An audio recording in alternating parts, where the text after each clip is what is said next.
Hello and Happy New Year! Welcome to the Press Room with WCN-TV, brought to you by the Wilson County News. We're your source for community and communication. I'm your host, Julia, the Marketing and Social Media Specialist here at the Wilson County News.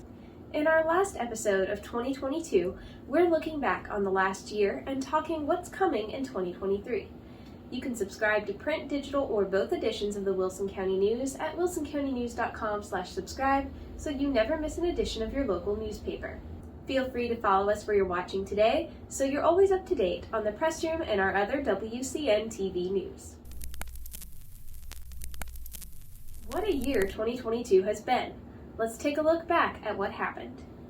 We started January 2022 with frosty conditions. We were also visited by Governor Greg Abbott as he welcomed State Representative Ryan Gillian, a longtime Democrat, to the Republican Party.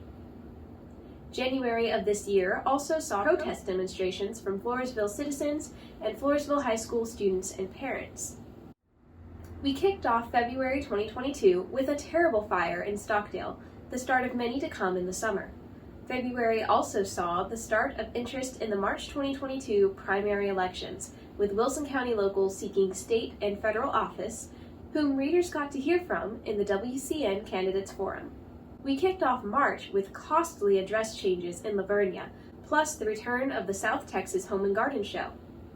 Meanwhile, in Stockdale, the Chamber of Commerce dedicated the Stockdale Central Park's softball fields to longtime coach Mike Papa Lynn, and the Floresville Economic Development Corporation found funding solutions to give Floresville's Pecan Park a makeover. April started off with a series of bizarre events which made the front page, and a young hero saved the day by assisting his choking classmate. April also saw the dedication of a new family center, Camden's Adventure Zone, in Lavernia, in memory of Camden Shaynert. In May, Wilson County sky watchers were wowed by the super flower blood moon, and fires continued to blaze through our communities. June 2022 began with prayers for Uvalde after the tragic events at Robb Elementary School. Meanwhile, Poth Business L. Jansky Service Center celebrated 50 years, and communities all over Wilson County celebrated the graduates of area high schools with the Tomorrow's Leaders special section. Also in June, area schools invited feedback from parents about school safety and security as they began the process of providing improved protection for area students. Petco also opened its new concept store in Floresville on June 17th, and area firefighters battled 2 large blazes in one day, all while dealing with supply chain issues. In July, fentanyl had reached a level of national concern, and Wilson County law enforcement began combating the drug's dangers with helpful information. The Wilson County Wildlife Management Association celebrated their 8th annual banquet, educating locals about the importance of wildlife management in our rural areas. Fishing, with a PH, and other forms of scams became big concerns for community members as fishers began impersonating area banks. Fires were still a large concern in July 2022, as was educating the public about active shooter situations. July also saw the beginning of record-breaking heat, which brought health and safety risks with it. In August, area schools released their plans to increase safety for the new school year. In August, we also celebrated the life and work of Bishop John W. Yonta, a South Texas native who led a life of service and innovation. We also shared a touching story about the mysterious Christ of Karnes County. September brought change. Kennedy locals reminisced as landmarks vanished, and Wilson County commissioners gave county employees across-the-board raises. Poth Veterans of Foreign Wars, or VFW, and the Poth High School FFA united to educate the community on correctly retiring U.S. flags. And Poth received a new water aerator to help regulate the city's water temperatures. Also in September, after months of discussion, St. Hedwig agreed to bring an 87-acre subdivision as the city continued to work through its growing pains. Area emergency services districts stayed busy battling blazes into October, as Floresville geared up for its annual Peanut Festival. Local school districts also received their accountability ratings for the first time since COVID-19 spurred a break. Wilson County law enforcement continued their battle against narcotics, as area residents prepared to celebrate Halloween. Also in October, more Wilson County locals ran for office in the November 2022 primary elections. Readers got to hear from them in the WCN Candidates Forum. In November, the community celebrated the Floresville High School Mighty Tiger Band as they headed to the state UIL marching band competition for the first time since 1984. The Stockdale community also came together to help a local team, and the Wilson County Community Health Center opened its doors in Floresville. We played a part in finding a missing World War II soldier from Poth, who ended up on a memorial in the Netherlands. The community also heard reflections from local candidates who ran in the November 2022 primary elections. The Floresville High School Tigerettes dance team danced in the 2022 Macy's Thanksgiving Day Parade, and Lavernia ISD began thinking about a 4-day school week. December started out with a bang as Floresville Police and Wilson County Sheriff's deputies confronted an armed, fleeing suspect. And a year-long investigation by the Wilson County Sheriff's Office and the Drug Enforcement Administration finally ended with 2 arrests. And of course, we ended the year with holiday celebrations across Wilson County. We are so glad to have followed the happenings of our community for yet another year, and we're looking forward to bringing you even more in 2023. Be sure to stay tuned. In 2021, we launched the Arts and Entertainment section, a special section that runs once a month on the last week of each month. Now, in 2023, we're going to change things up. We're rebranding Arts and Entertainment as Arts and Culture. Why? Because Arts and Entertainment doesn't quite encompass what we've covered over the last couple of years in this section.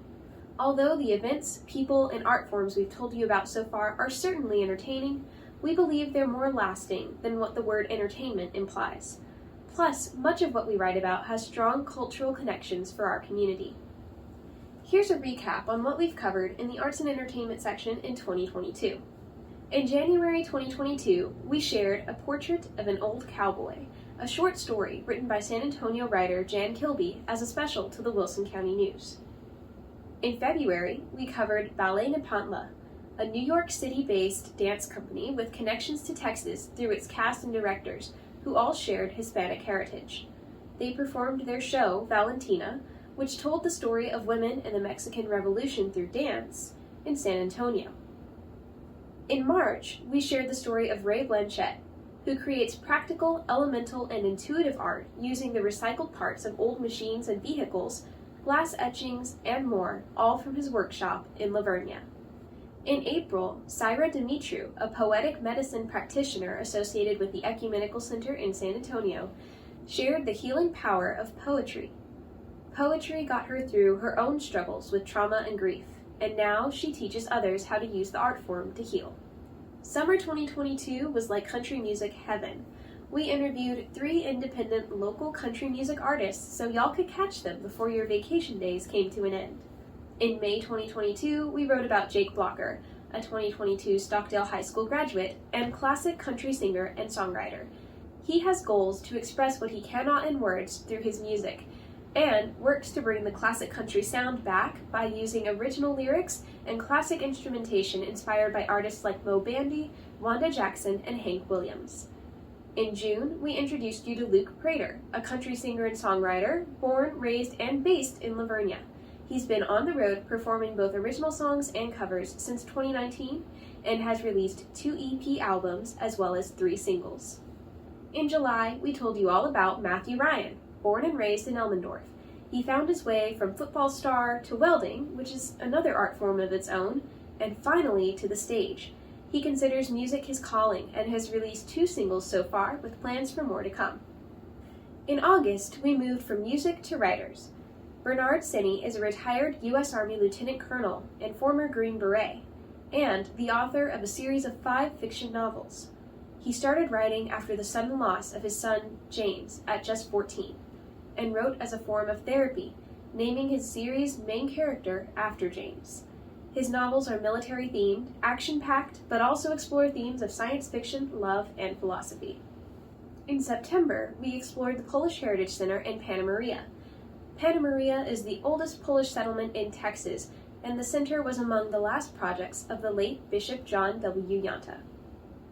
He wanted a place that would honor the contributions of early Polish settlers while also telling their stories, educating folks about them, and preserving Polish history and customs for future generations. It's safe to say he got it, with the completed center's interactive displays with information and audio tours available in multiple languages.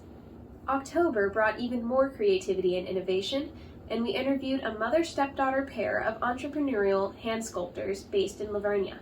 The duo is called Potters on the Creek, and they handcraft beautiful clay pieces, including wind chimes, garden bells, and jewelry holders from their studios on the Cibolo Creek. Oh, and they're self-taught. In November, we talked setting the scene for Christmas in your home with Livonia local Mary Morgan, who has an extensive collection of holiday decorations she has curated for decades. And finally, in the December edition that came out this Wednesday, December 28th, we learned about the art of taxidermy and how local taxidermist and animal artist David Verrips recreates the authentic beauty of wildlife in his extremely detailed work. He owns Authentic Trophies Taxidermy in Livonia, and his story is on page 10A of this week's Wilson County News. In 2023, we're bringing even more in our newly dubbed Arts and Culture section. We're planning, among other things, to tell the stories of more fine artists, writers, musicians and dancers, designers and curators, jewelry makers, collectors, and more. Stay tuned to the Wilson County News for the Arts and Culture section coming to you the last week of each month. You can subscribe online at wilsoncountynews.com/subscribe or call us at 830-216-4519 to start receiving print or digital newspapers each week so you never miss a story.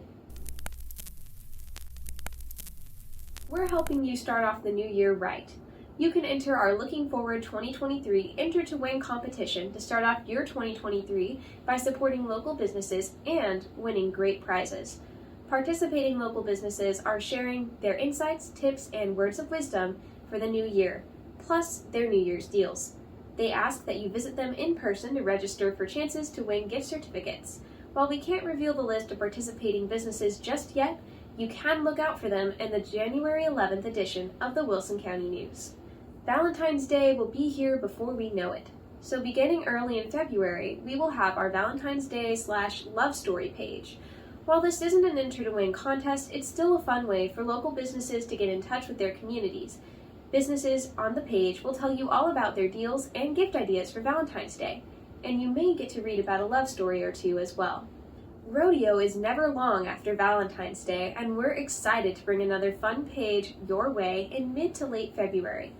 Our rodeo section is another way for local businesses to communicate what they have to offer to our communities. In this section, you'll be introduced to boutiques, boots, leather, and saddle shops, salons, restaurants, and other businesses who are just as rodeo crazy as we are. Look out for our To Your Health section coming in mid-February. In this section, brought to you by the Wilson County News and local businesses, you'll find helpful information relating to overall health, nutrition and fitness, weight loss, and more. From late February into March, we're planning a Best in Beauty competition. It's your chance as a customer and community member to let our local beauty industry know what you like best. Look out for more details on participating businesses and what prizes will be up for grabs in future editions of the Wilson County News. Leading up to the South Texas Home and Garden Show, our Mystery Plant or Plant ID contest is coming back.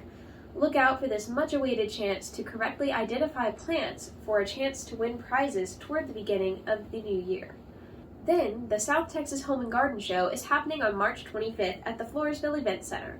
It's an all-day event featuring a huge variety of vendors, and while there will be tons of plants to purchase, there are usually also boutiques, handmade crafts, baked and canned goods, books, and even services like lawn maintenance and landscaping present.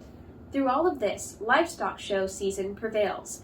From late December through February, local livestock shows are happening, and we're giving you the rundown on each show's schedule of events, entertainment, vendors, and more in our Agriculture Today section, which is part of Section C. The Bexar County Junior Livestock Show started us off, to be followed by the Karnes County Livestock Show, then the Wilson County Livestock Show, then the Livonia Junior Livestock Show, and the Nixon Junior Livestock Show.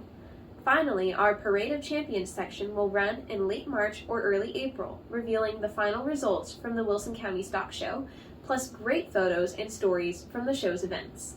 And that's all just getting us to April. Believe us when we say there is much more to come, such as our annual Dog Days of Summer photo contest, or our Where in the World of Wilson County location guessing contest, or our sections honoring local services providers like nurses, teachers, police officers and first responders, and veterans. There's always something going on in Wilson County, so there's always something going on at the Wilson County News. We hope you'll follow us along as we dive headfirst into another year of being your community resource. That's all for today, folks. Thank you for tuning in to the Press Room with WCN-TV, brought to you by the Wilson County News. For more information about anything we mentioned in today's show, see the December 28th edition of the Wilson County News or visit wilsoncountynews.com. You can also find articles corresponding to each topic discussed today in this video's description. Remember to follow us where you're watching so you never miss an episode, and consider subscribing to receive the print, digital, or both editions of the Wilson County News each week. You can find more news or subscribe at wilsoncountynews.com, or download our app, Go Wilson, to receive updates from our newsroom at your fingertips. The app is available for Apple and Android devices at gowilsonapp.com.